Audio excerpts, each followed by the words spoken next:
Ya estamos aquí. Azuaga, ¿qué tal? ¿Cómo está? Bien, intentando pronunciar el nombre de nuestro protagonista. Pues yo estoy fatal, pero muy mal, ¿eh? Fíjese qué voz tengo, y he estado en Madrid y me he venido con un trancazo, y me refiero a un catarro, nadie piense mal. Esto... Pero eso que suena... Son mis constantes vitales. Sí, ¿qué pasa? No. ¿Estás mal de verdad? No es poca broma. No sé si acabaré el programa. ¿Esto qué pasa? ¿Qué está pasando aquí? Pero... No, parece que he vuelto a la normalidad. Vamos a empezar cuanto antes. Venga, sí, por favor. Es que me da muchísimo miedo. Y a mí también. Yo no sé si vamos a poder hacer esto como Dios manda.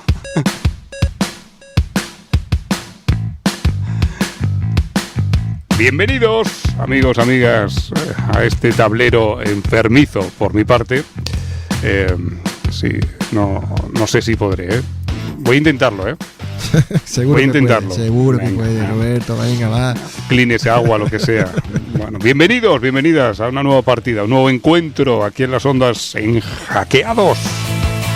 Tu podcast de ajedrez, Con todos ustedes, señoras y señores, un hombre sano como un roble, es Manuel Azuaga, maestro. No se crea que estoy tan sano. Lo que sí vengo es preparado para jugar una partida de ataque. Mire mi tablero, que siempre lo traigo.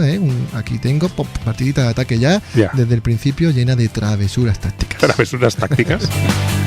Bueno, cuéntenos el repertorio. No sé si está pensando en un gambito de rey o alguna variante así atrevida, alguna travesura táctica de esas. Exacto, mira, el gambito de rey tengo en el tablero. Así que vamos a rendir tributo al polaco, que no alemán, Johannes Zukertort, que estuvo muy cerca de convertirse en el primer campeón del mundo. Su azarosa vida dentro y fuera del tablero debe ser leída como una fantástica novela de aventuras. ¿Habrá gatos? Creo que no. Últimamente, en vez de cuentos, jaques y leyendas, le van a dar cuentos gatos y leyendas. Sí. Más cositas, por favor. Bueno, hoy vamos a poner una pieza en una casilla social y terapéutica del tablero del ajedrez en nuestra sección en Roque Corto para nuestra entrevista del día. Y tendremos, como no, los consejos del maestro Luisón, repasaremos los mensajes de los oyentes, cada vez son más, y oiremos el saludo de un tipo muy pero que muy conocido, ¿no? Exacto, quizás sea, Roberto, una de las voces, mejorando lo presente con la suya, hoy no, más reconocibles y más auténticas del ajedrez. Bien, pues ¿podemos empezar? Venga, vamos. Pues vamos a ello.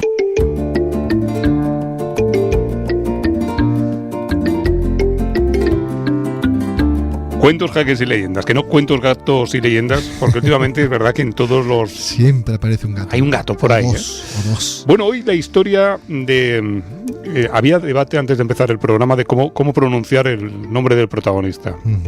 ¿Usted ha dicho? Yo decía Johan y parece que no. Parece que es Johannes. Johannes Zukertort. ¿Podríamos decir un fanfarrón en la cima del ajedrez? Sí. Bueno, qué bonito. Sí, está bien. Pues supongo que quiere que empecemos con lo de la máquina del tiempo, ¿no? Sí. Vale. Yo se lo voy a poner complicado esta vez, ¿vale? Venga. Antes de irnos a Breslau, que es donde ellos hacían vida, ¿no? Digo ellos, la familia Zukertort, que es la cuna casi de nuestro personaje del día, vamos a viajar un poquito más hacia atrás en el tiempo. Sí. Y le voy a pedir que teclee Bodenwerder, con W, 11 de mayo de 1720.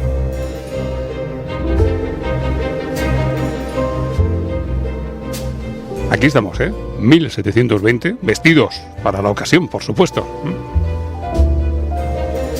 ¿Por dónde empezamos, maestro? Bueno, vamos a empezar por el papá, ¿no? Por el papá de Zukertort, pero antes le decía que vamos a viajar a esta época porque le quiero hablar de un tipo llamado Karl Friedrich Hieronymus, que fue un militar alemán del siglo XVIII, que cuando regresaba del campo de batalla siempre contaba alguna fanfarronada, ¿no? Había cabalgado sobre una bala de cañón, había viajado en globo hasta la luna, cosas así, ¿vale? Entonces, bueno, a partir de estas fantásticas narraciones, Eric Raspe, el escritor, un hombre, digamos, también dudoso, que fue científico, traductor, otras muchas cosas, escribió las aventuras del barón Munchausen. Hombre, las aventuras del barón Munchausen. Qué personaje, Un tipo que solo tenía que pronunciar su nombre para que todo, de pronto, se tornase mágico. ¿Quién es este?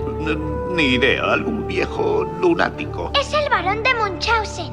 Oh, comprendo. El verdadero barón de Munchausen. Sí, exacto. ¿Puedo saber quién sois vos? ¿Vais a decir alguna última frase famosa? Aún no. Aún no. ¿Es una frase famosa? Aquí cada uno lo dice de una manera, ¿eh? Las aventuras del barón de Munchausen. Bueno, habrá que aprender. Bueno, que cada uno lo diga como quiera, Mejor. Roberto, que vive dar ataque con esto de Johann Zutertort, Munchausen o Munchausen, ¿no? Sí. Lo cierto es que las aventuras del varón se convirtieron en un relato que más tarde trascendió como mito literario del antihéroe. Ya, pero perdóneme, ¿por qué estamos hablando del barón de Munchausen o Munchausen? Sí. ¿Por qué? Bueno, porque la historia del ajedrez también tuvo su varón de Munchausen, que fue un jugador de memoria portentosa tan extraordinario dentro del tablero como embustero fuera de él. Sí. Así que hoy vamos a rendir tributo a Johannes Zukertort, el entrañable fanfarrón, un cuentista que a punto estuvo de convertirse en el primer campeón del mundo. Vale, ahora sí, vayamos a Breslau y sumerjámonos en esta fábula que, por lo que cuenta, está escrita entre lo real, podríamos decir, y lo imaginario. Pues al lío, venga, vamos a contar esta historia apasionante y empezamos por el padre, ¿no? El padre de Zukertort. Venga. Yo voy a decir Zukertort. Vale, si yo no también. Es que me lo perdonen, ¿vale? Ya está, yo también. Bueno, el padre fue un misionero protestante que difundía el evangelio entre la comunidad judía de Lublin, en una zona polaca que quedaba bajo la influencia rusa. La madre de Zukertort, al parecer, fue la baronesa Zrizanowska, que era una mujer sobre la que no existe, Roberto, rastro alguno. Vale, es decir, que lo mismo es una información un pelín... ¿Me la invento por la cara? Sí, lo mismo no lo sabemos. Vale. Sí que conocemos que en aquella fecha la ocupación zarista había prohibido el uso del polaco como lengua oficial, esto sí lo sabemos, Bien. y esta prohibición provocó que la familia de Zukertort huyera en busca de regiones más alineadas, digamos, al eje prusiano. En 1855 los padres de Zukertort fijaron residencia ya por fin en Breslau, que era por aquel entonces el centro de operaciones de la insurgencia polaca. No conocía este dato, maestro. Todo un movimiento de insurgencia polaca. ¿Qué edad tenía por entonces nuestro protagonista de esta historia? Zukertort tenía 13 años y aún no sabía mover las piecitas. Tampoco sabía que Breslau era la cuna de Adolf Andersen, uno de los ajedrecistas más fuertes que había en aquella época, y tampoco sabía que pronto se iba a convertir en el más adelantado de sus alumnos. Un poco tarde, ¿no?, para aprender ajedrez. Leo además por aquí que Zukertort aprendió a mover en casa, con su padre y con su hermano, y un poco más tarde en el club de ajedrez de Breslau perdió todas las partidas. ¿Fue así, maestro? Sí, señor. Así que fue una derrota mayúscula. Aquello, fíjese, Roberto, que actuó como la yesca en su orgullo, ¿no? O sea, al punto que él se prometió no parar de estudiar hasta que comprendiese bien los secretos del juego y no le volviese a ocurrir aquello de perder todas, ¿no? Johannes entró entonces en contacto con Adolf Andersen, que fue el mentor de las jóvenes promesas, y se hicieron muy buenos amigos. En 1867, apunte la fecha, Zukertort se traslada a Berlín porque gracias a Adolf Andersen se convierte en el coeditor de una publicación, una revista de ajedrez muy leída. Zukertort y Andersen, por tanto, se hicieron tan amigos, Roberto, que el propio Zukertort se jactaba de haber jugado más de 6.000 partidas contra su maestro.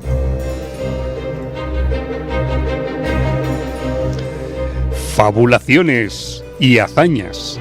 Bueno, estamos repasando la azarosa vida de Johannes Zukertort. Cuéntenos, maestro, ¿qué pasó? ¿Qué pasó después? Bueno, se supone que Zukertort ya en el 1871, no sabemos si es leyenda o no, vence al maestro, ¿vale? Pero lo mejor y lo peor estaba por llegar, que es lo que viene ahora, ¿no? Zukertort, de verbo grácil, presumía en público de haber protagonizado todo tipo de méritos, de aventuras, ya sabes, un Munchausen del ajedrez, y supuestamente se había licenciado en química y psicología, supuestamente. También se había doctorado en medicina en la Universidad de Breslau. Soy médico, decía él, ¿no? Sí. Pero lo cierto es que en 1867 la universidad le dio de baja debido a sus reiteradas ausencias. Ya. Y aún así era conocido, y hoy aún se le conoce como Dr. Zukertort. Doctor Zukertort, supongo. Tengo por aquí anotado, maestro, algunas habilidades del protagonista de Zukertort. Él decía que era un gran espadachín. Sí, lo decía. Que era el más diestro con la pistola. También. Tenía buena puntería. Sí. Y que era invencible jugando al whist y al dominó. El whist, debo aclarar, Roberto, que era un juego de cartas. Sí, de cartas, ¿vale? de cartas. Eso es. Era también capaz de hablar, atención, 11 idiomas. 11 solo.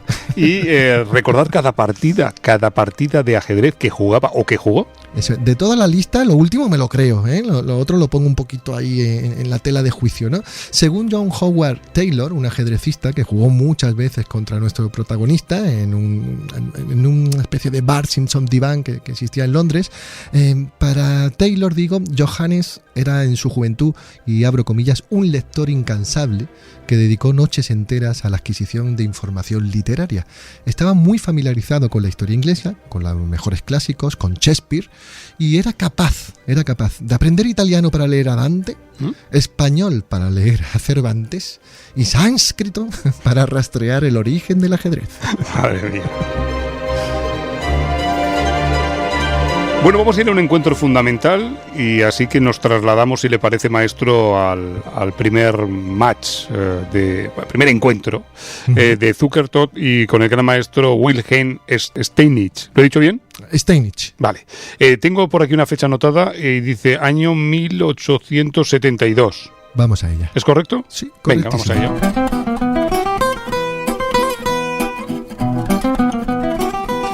1872, ya estamos. Bueno, pues resulta que en efecto, en esta misma fecha, año 72 del siglo XIX, tras la victoria de Zukertort ante Andersen, un grupo de ajedrecistas ingleses organizó un encuentro entre nuestro protagonista y Wilhelm Steinitz, el austriaco que era considerado por muchos el jugador más fuerte del momento, ¿no? El propio Zukertort confesó que este evento le había cambiado la vida, y desde ese mismo año se quedó a vivir allí en Londres y poco después se convirtió en ciudadano del Imperio Británico. Pero creo, maestro, que el duelo contra Steinitz lo perdió Zukertort de forma aplastante. Tan aplastante como aquella primera vez en la que empezó a jugar al ajedrez, ¿no? Solo una victoria, 7 derrotas, 4 empates. Años más tarde, de esta dolorosa derrota, se celebró el Torneo Internacional de Londres de 1883. Momento importante. En esta cita se reunieron 14 maestros de ajedrez que se enfrentaron a doble vuelta, y apareció por allí un tal Lord Randolph Churchill, el padre de Winston Churchill, que era uno de los patrocinadores de este torneo y que, bueno, algunos historiadores describen como el primer campeonato del mundo por el nivel de los participantes. Creo, maestro, que la pasión de Lord Randolph, el padre de Churchill, por las 64 casillas era tal que incluso había sido vicepresidente de la Federación Británica de Ajedrez, y curiosamente hasta recibió clases de Zukertort y de Steinitz. Eso curiosamente, ¿no? Total, es un dato fantástico pero es real. Y el padre de Winston Churchill trabó buena amistad con los dos, ¿eh? De hecho, cuando Zukertort y Steinitz se enfrentan en uno de los duelos directos del torneo de 1883, aparece Lord Randolph Churchill, se presenta por sorpresa en la sala de juego y le dijo a Wilhelm Steinitz: con su permiso, veré la partida desde aquí. Bueno, la pregunta del millón, ¿qué pasó? ¿Quién ganó la partida, maestro? Bueno, Zukertort logró la victoria por fin del torneo de Londres, por nuestro fanfarrón, por delante ya de Steinitz, que era lo que él quería, ¿no? Al que sacó además 3 puntos de ventaja, ¿no? El inicio del campeonato de Zukertort quizás haya sido el más impresionante de la historia del ajedrez, porque logró 22 puntos sobre 23 posibles. No está mal, ¿no? No. Bueno, estaba realmente inspirado nuestro protagonista, y el juego que desplegó en la ronda 6, por cierto, para aquellos oyentes aficionados, que le enfrentaba al inglés Blackburn, la muerte negra, es una auténtica maravilla. De hecho, se le conoce como la inmortal de Zukertort.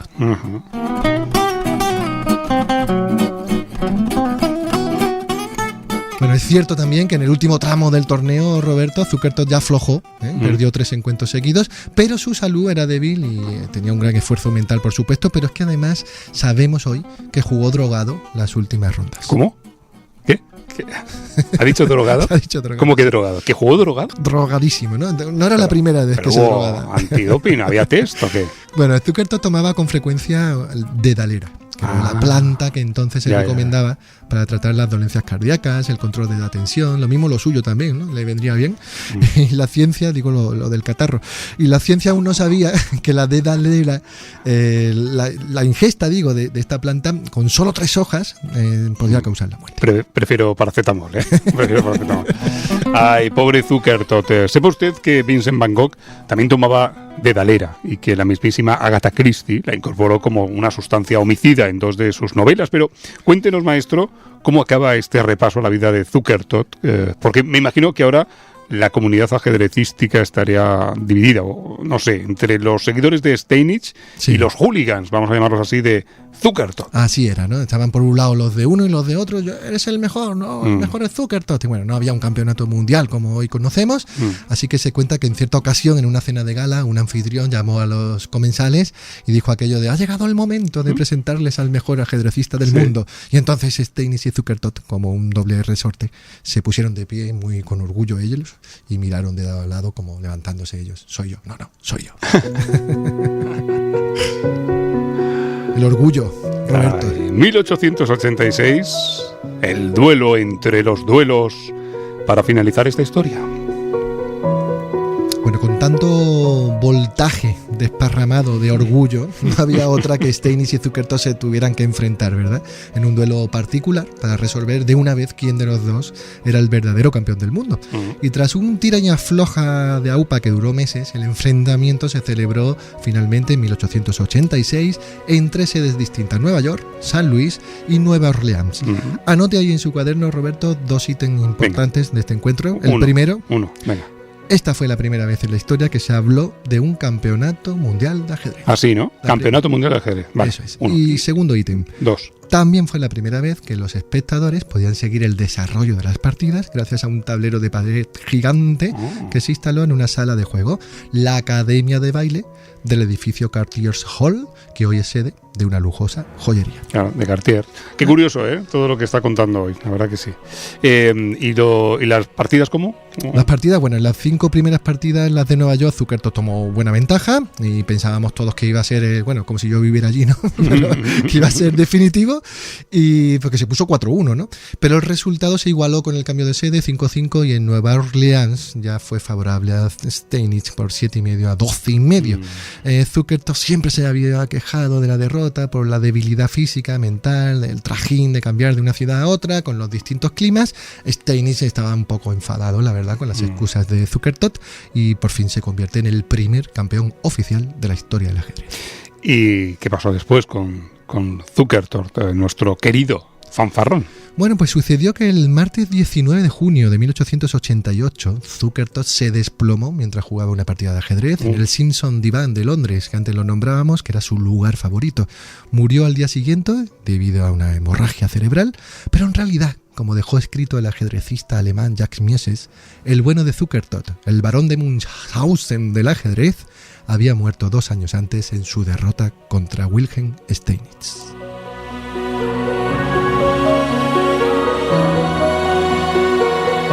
Y hasta aquí una historia de un fanfarrón que no acabó bien. La historia no. Todas las historias acaban así. Es verdad. Yo estoy mejor, ¿eh? Sí, ya le veo. No.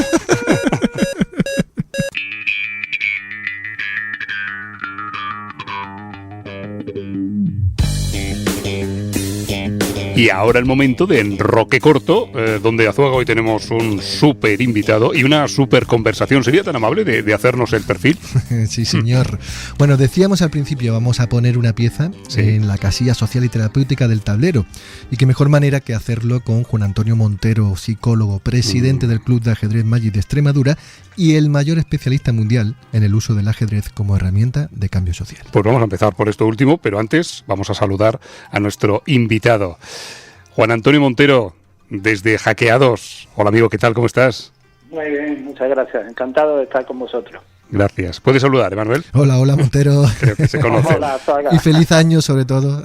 Igualmente, querido amigo. Empecemos por esto último que ha comentado el maestro, amigo Juan Antonio, por si hubiera algún oyente despistado al que tuviéramos que refrescar un concepto, una idea fundamental que es la siguiente. ¿A qué llamamos, en pocas palabras, esto de ajedrez social y terapéutico? En pocas palabras, sí. diría que utilizar el ajedrez y lo que conlleva el ajedrez, que es la estrategia, son los valores. Nosotros también utilizamos el entrenamiento cognitivo a través de un sistema particular para lograr la inclusión social y, en el caso de la terapia, para rehabilitar o para mejorar las funciones cognitivas humanas. Montero trabaja en contacto con todo tipo de colectivos desfavorecidos y gracias al diseño de una digamos, una metodología específica, muestra los beneficios del ajedrez en talleres para mayores, en comunidades terapéuticas de drogodependientes o en cárceles.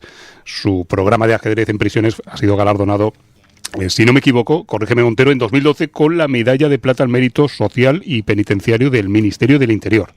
Sí, efectivamente. Efectivamente. Sí, señor, vaya sus valores de cambio social y de mejora, ¿no? De mejora de estas personas. Creo que vaya mérito y cómo debe molar, Montero.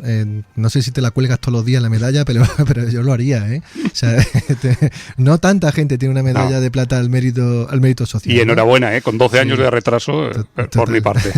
Bueno, yo aún recuerdo, Montero, te acordarás igual, en junio de 2022, aquí en Málaga, en la Térmica, un taller que diste, un taller de ajedrez de estimulación cognitiva, y mostrabas a los asistentes algunas baterías de ejercicios que ayudaban a rejuvenecer su estado mental, por contarlo así un poco, que la audiencia nos entienda, ¿no?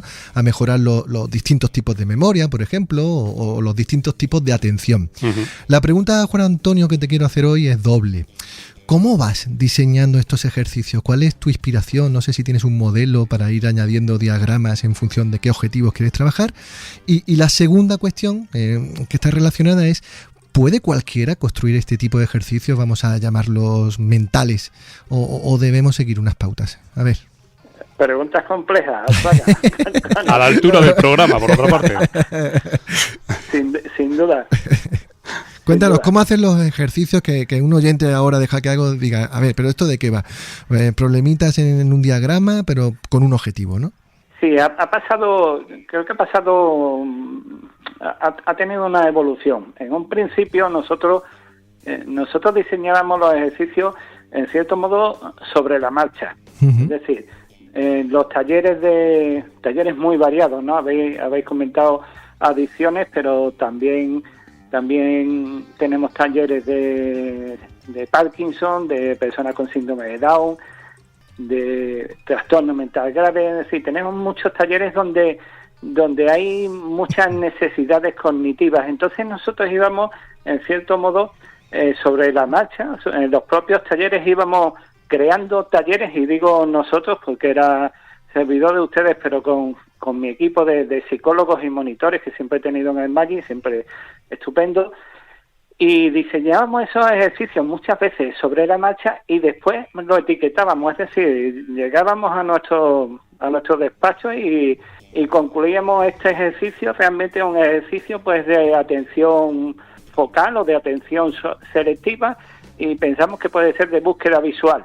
Y entonces, así, es decir, empezamos un poco desde la práctica hacia la teoría.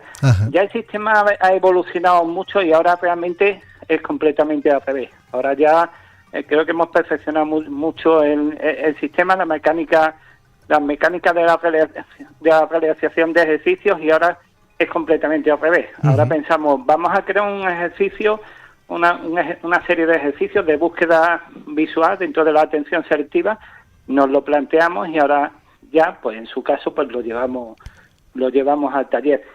Es decir, que ha cambiado el sistema. Habéis cambiado la dirección, ¿no? La dirección de lo teórico a la práctica, habéis pasado casi que al contrario, ¿no? Yo tengo aquí en el estudio, mientras hablas, Montero, un tablerito de ajedrez. Sí, Roberto puede dar fe. Si en algún momento se te ocurre, esto ya sé que es una prueba nunca vista en las ondas, pero si se te ocurre el poder decirme dónde puedo colocar alguna pieza, me lo dices, que yo lo hago aquí in situ, ¿vale? Lo digo porque tengo un tablero de verdad, Sí, no es broma, siempre va con el tablero. Oye, me consta. Precisamente en aquel junio del año 2021 del que hablaba el maestro, lanzabais un proyecto, Gym Chess, una aplicación, una app que tiene como objetivo entrenar la atención o la memoria a través del ajedrez, o incluso rehabilitar algunas funciones ejecutivas que son básicas para la vida y para la buena salud de nuestro cerebro. Cuéntanos, Juan Antonio, un poco más de este proyecto, de esta aplicación, en qué punto estáis ahora y cuál ha sido la aceptación. Sí, es el resultado de todos estos años del método presencial, que era el método ECAM. Tuvo un punto de inflexión también, como toda la vida, muchas veces hay un momento crítico, como decimos los ajedrecistas, y a partir de ahí evoluciona o te quedas, ¿no? Yo creo que nosotros evolucionamos, y fue en la pandemia. En la pandemia teníamos preparado, pues creo que eran 10 talleres, 10 talleres en 7 o 8 localidades extremeñas para empezar el método presencial con mayores. Y bueno, se declaró la pandemia y todos sabemos lo que ocurrió, ¿no? De pronto tuvimos que paralizar todo, nos tuvimos que confinar y entonces se nos quedaron todas esas personas, más de 100 personas, pues sin poder acudir a esos talleres, nosotros sin poder llevar a cabo el programa, que ya era un programa de entrenamiento cognitivo. La Junta de Extremadura ya nos obliga, entre comillas, a que sea un taller puramente de ajedrez cognitivo, con ese tipo de ejercicios que he dicho, y ya nada de ajedrez. Es decir, se ha lanzado totalmente con el tema de mayores, con el ajedrez cognitivo. Y bueno, nos planteamos qué hacemos, dejamos de hacer esto, lo dejamos para el año que viene o cuando se abra el confinamiento y demás. Y bueno, se nos ocurrió hacerlo a través de grupos de WhatsApp. Muchos de nuestros ejercicios los adaptamos a posiciones, a imágenes que pudieran entrar en esa aplicación. Y bueno, siendo un método bastante pedestre, lo que nos dimos cuenta que funcionó el sistema, funcionó a las mil maravillas, y ese fue el germen de Jinche, ¿no? Entonces Jinche es una aplicación para móviles en donde nosotros hemos trasladado toda esa gran batería de ejercicios, más de 200 series de ejercicios que teníamos, pues los hemos adaptado ya a una aplicación para móviles, pero hemos aumentado muchísimo, hemos perfeccionado muchísimo el sistema por todas las posibilidades que nos ofrecen ya las modernas aplicaciones. Y bueno, como tú muy bien has dicho, pues nosotros decimos que entrenamos la mente para mantenerlo en forma y intentamos prevenir en todo lo que podemos el deterioro cognitivo. Yo creo que funciona muy bien, creo que el sistema está encantando a quienes ya se han descargado la aplicación. Ahora mismo está en Premium, estamos muy ilusionados, pues en Freemium, perdón, y estamos muy ilusionados ya que vamos a lanzar la versión Premium dentro de muy poquitos meses. Proyecto Jim Chess. Vale, ahí lo dejo. Lo tengo aquí en pantalla, en mi móvil también. Tengo un tablero en una mano, un móvil en el otro. ¡Qué horror! Sí, me estoy haciendo la idea de lo que acababa de contar Juan Antonio, ¿no? Es decir, llega pandemia, hay una serie de usuarios y usuarias en sus talleres de envejecimiento activo, y de repente cómo salta esa oportunidad, esa chispa que siempre hablamos, ¿no? Para que lo que parecía imposible, pues de repente se nos viene por grupos de WhatsApp como una oportunidad magnífica, ¿no? Así que ya saben, jinchess.com, y ahí tienen todas las baterías de ejercicios. Quiero preguntarte una cosita antes de tomarnos un café, Montero, y es que sabemos de tu trabajo, de vuestro trabajo en cárceles, en ajedrez y adicciones, en comunidades terapéuticas, en centros de menores. Yo me estoy preguntando, ahora que hablabas del WhatsApp y del móvil, si os está entrando usuarios con adicción al móvil, a las nuevas tecnologías. No sé si tenéis de este perfil ahora y si estáis trabajando con el ajedrez con ellos. Interesante. Todavía poquito, afortunadamente. Lo que sí creo que va un poco con retraso, ¿no? Cuando llegan a las comunidades terapéuticas, cuando ya la sociedad se convierte en un problema importante, yo creo que nosotros en las comunidades terapéuticas empezamos a verlos con un poquito de retraso cuando llegan esos usuarios.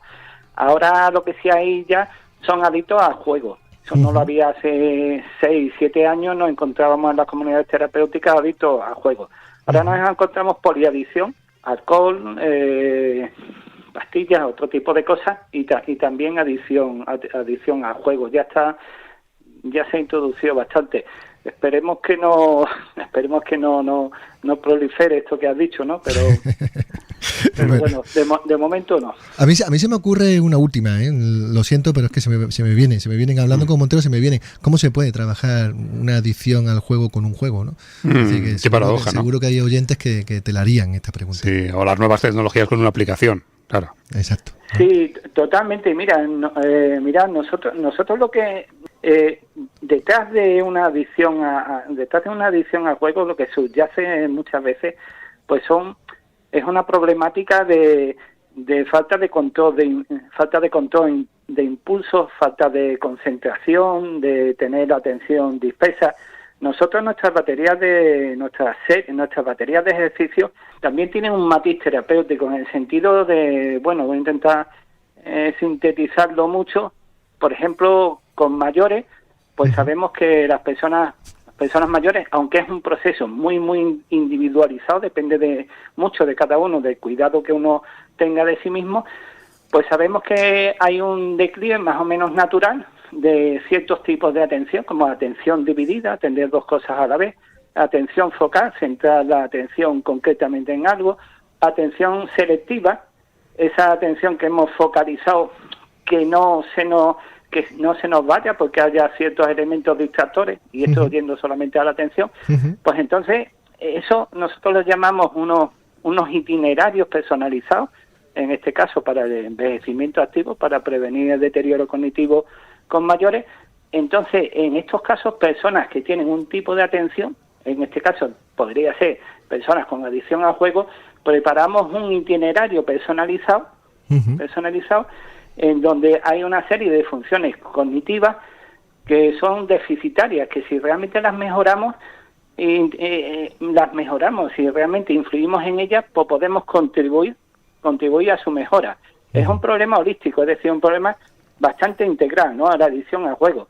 Os comento una cosa que estamos muy ilusionados en DINCHE, es que estamos llevando a cabo o participamos en una investigación de la Universidad de Heidelberg, Alemania, por supuesto, ¿no? En adicciones están haciendo una investigación sobre adicción a la nicotina, y nosotros estamos contribuyendo, participamos de esa investigación integral, que va a ser durante 3 años, participa el gobierno federal alemán, con una batería de ejercicios específicas para combatir esta adicción a la nicotina. Qué interesante, Montero, qué interesante. Sí, qué bueno. Totalmente. Conexión entre Extremadura y Alemania. Oye, vamos a poner atención ahora en el momento cafetería, ¿eh? Ahí estamos ya.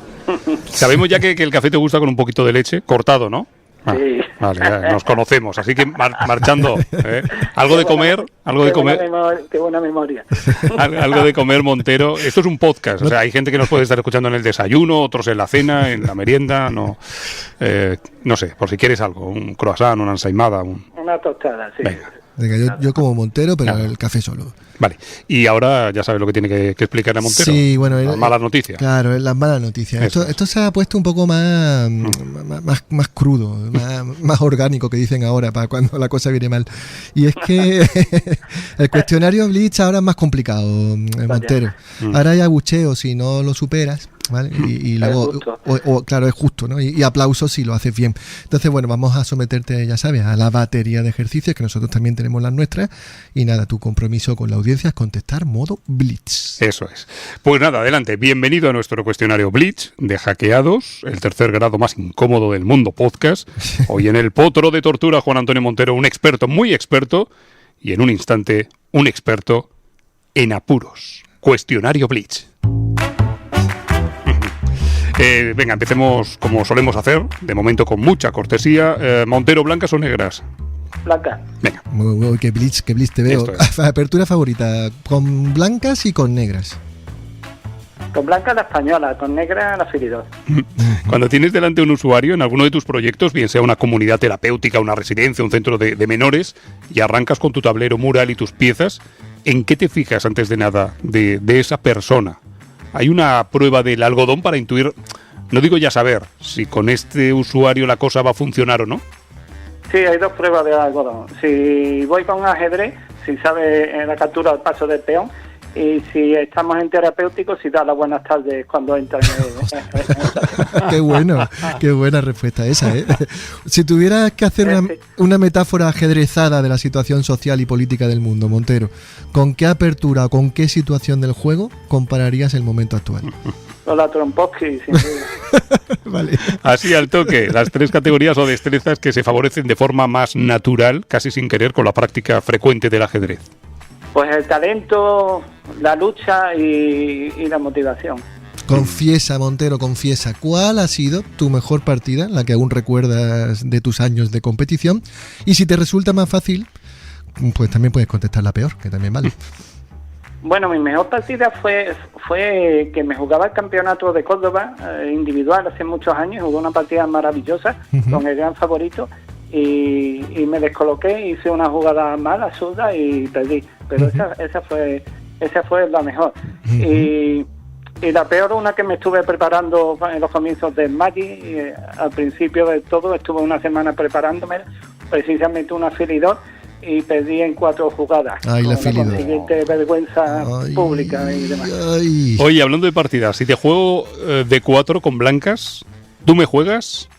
Sí, de 5. Ay, bien. Bueno, yo hubiera hecho otra, pero bien, de 5. Apuntamos. Con negras, hay 4. Peón de rey que avanza 2 casillas. ¿Qué me respondes? De 3. Vale. Y para terminar, ya estamos en la última, tienes que completar una frase que es: la familia del ajedrez es... puntos suspensivos. Completa la frase. Muy diversa. Vale. ¿Sí? A ver, ahora. Espera un momento, porque debo hacer un juez. Sí. Hemos dicho que esto es sí, ya por crudo, supuesto. orgánico. Sí. A E4 no se puede contestar E3. Se puede de 3, de 6. Sí, perdona, de 6 quería decir. No sé si eso cuenta o no. Sí, yo tengo un problema de orientación, es curioso. Venga, vale, por ahí te vas a librar, No hay ningún problema. Un aplauso. ¡Vamos! Esto no significa que siempre vaya a haber aplausos, pero hoy un aplauso. Esto es así. Sí, me ha gustado. Mi peor respuesta. Juan Antonio Montero, amigo, gracias por estar con nosotros aquí en Hackeados. Un abrazo gigante, como siempre, ya lo sabes. Un placer muy grande. Un abrazo, Montero. Un abrazo, Fraga. Gracias. Bueno, seguimos adelante, y cada vez estoy mejor, ¿eh? Sí, parece que no. Me estoy animando con el programa. Se lo noto. Bueno, recordemos y recordamos a todos que en esta sección llamada Torre en Séptima, nos colocamos en séptima fila como una torre radiante de valentía para leer mensajes de los oyentes que, por cierto, cada vez son más. Cada vez nos llegan más, así es. Y podéis seguir escribiéndonos a través de los perfiles de Hackeados en Instagram, en Twitter y en los perfiles de Diario Sur y Grupo Vocento.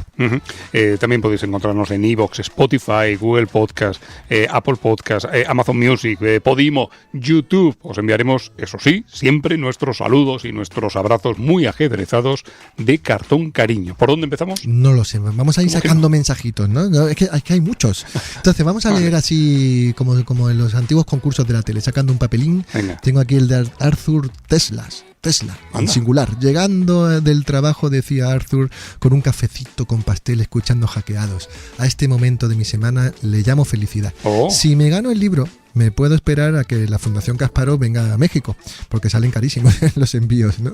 Casi siempre los paso a saludar en los seminarios que dan en Ciudad de México. Saludos, maestros Roberto y Manuel. Pues un saludo, Arthur, hasta México, un saludo transoceánico. Leo por aquí, Gerardo Ríos Valdivia, dice: qué alegría descubrir este podcast, suelo oírlos para ir a trabajar, pero no me he resistido a ir empezando durante el fin de semana. Bien, esto ocurre, Gerardo. los publicamos el viernes y hay gente que tiene prisa, claro, normal. Bien, un Gerardo. saludito, Gerardo. Saluditos. Bueno, tengo aquí uno de Anónimo. Sabes que siempre tenemos un Anónimo. Hoy es el que toca. Los escuchamos con mucho cariño desde Uruguay. Muy bien. Enhorabuena. Saludos a Uruguay. Pablo Coroas dice: fantástico programa enigmático. Supongo que se refieren al último. Dice: ¿para cuándo una reseña y entrevista a Faustino Oro o a sus padres? Bueno, pronto. Estamos en ello, Pablo. Le daremos la sorpresa. Estamos trabajando en ello. Tenemos a Jabalí Blanco. Anda, mira, qué bonito. Como la canción, ¿verdad? Bueno, saludos desde Getafe, de un nuevo descubridor del ajedrez. Muchas gracias por regalarnos cada semana un programa. Postdata: si me toca alguno de los libros de Manuel, prometo leer también aquel que no me toque. Muy bien. Venga, bien. Anónimo dice: pedazo de programa, estaba deseando poder engancharme a un podcast de ajedrez y habéis cumplido mis expectativas con creces. Enhorabuena por vuestro trabajo y larga vida a vuestro podcast. Ole. Jaque captura amenaza. No, ya dijimos la semana pasada que no se cuenta nada. Exacto. Ya lo hemos Aquí explicado. tengo un no así puesto con 5 veces. con ¿De qué va amarillito. esto? No contamos, Vale, ¿vale? Por venga. tanto, vamos a leer la pregunta, eso sí, de Damián González, desde Madrid. Muy bien. Que nos preguntaba: ¿cuál ha sido, técnicamente hablando, la peor partida de la historia y qué enseñanzas podemos sacar de ella? Pues escuchamos al gran Luisón. Gracias a Damián González por su pregunta. En realidad es muy difícil saber cuál ha sido la mejor partida de ajedrez de la historia, pero la peor es más sencillo de responder. esconder. En realidad son las peores. Son todas aquellas en donde se ha producido el mate del loco, que es la manera más rápida en que se puede perder una partida de ajedrez. Avanzando el peón de F1 o 2 pasos y el peón de G 2 pasos en las 2 primeras jugadas con blanca, permites a la dama enemiga venir a la casilla H4, siempre que el negro le haya abierto paso a la dama, y dar jaque mate. No existe un mate en menos jugadas, por lo tanto es la peor manera en que se puede jugar una partida, la manera más breve de perder una partida. ¿Y sobre qué lección podemos extraer de esa partida? Pues que mejor no mover el peón F en las primeras jugadas. Luisón, es que he visto que Magnus Carlsen lo hace. Bueno, pues cuando seas tú Magnus Carlsen, lo haces también. Qué grande, Luisón. Total. Yo me apunto a la peor partida de la historia. Ahí estaría yo.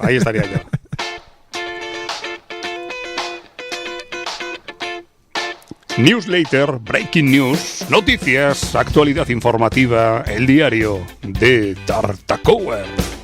Tengo un titular aquí que dice: Carlsen, campeón de ajedrez rápido y blitz. Sí, es que lo ha vuelto a hacer. ¿Qué está pasando con este hombre? Está todo el mundo flipando. Lo vuelve a hacer, ¿no? Está como sabéis, pues, bueno, retirado de la disputa del campeonato del mundo clásico, pero él sigue jugando, ¿no? De hecho, él sigue siendo el primer jugador en las listas FIDE, en el ranking, sigue siendo el número 1 del ajedrez, por mucho además, con mucha diferencia de Elo, y acaba de ganar de nuevo el campeonato del mundo blitz y el campeonato del mundo rápido, ¿no?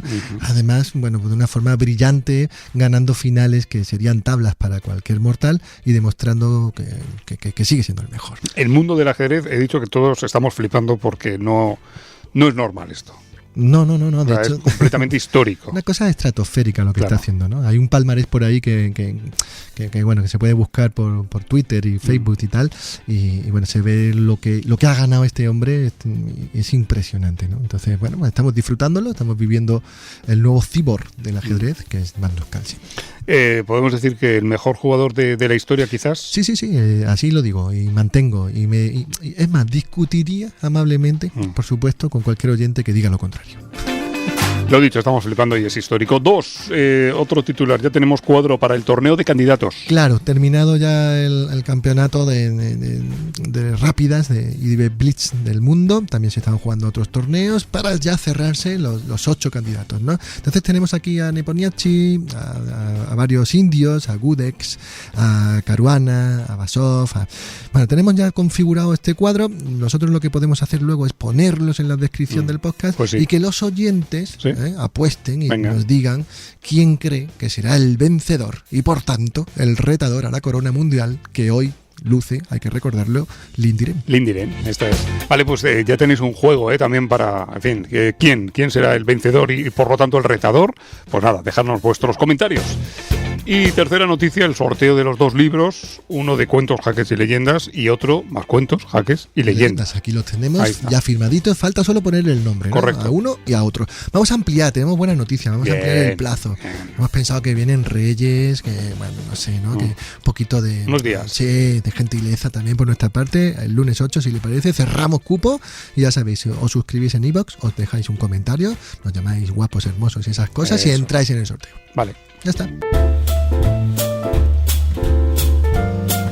Guapos y hermosos en nuestro ambiguo, en la gran diagonal, ese momento y ese espacio de saludos de un personaje del mundo del ajedrez que nos envía y que además viene acompañado de una pregunta. ¿Quién y qué? Decíamos que era una de las voces, mejorando lo presente con la suya, Roberto, más reconocibles y auténticas del ajedrez. Estoy seguro que todo el mundo va a saber quién nos manda este saludo. Muy buenas a todos, soy el gran maestro Pepe Cuenca y quería mandar un abrazo a todos los oyentes del programa Hackeados.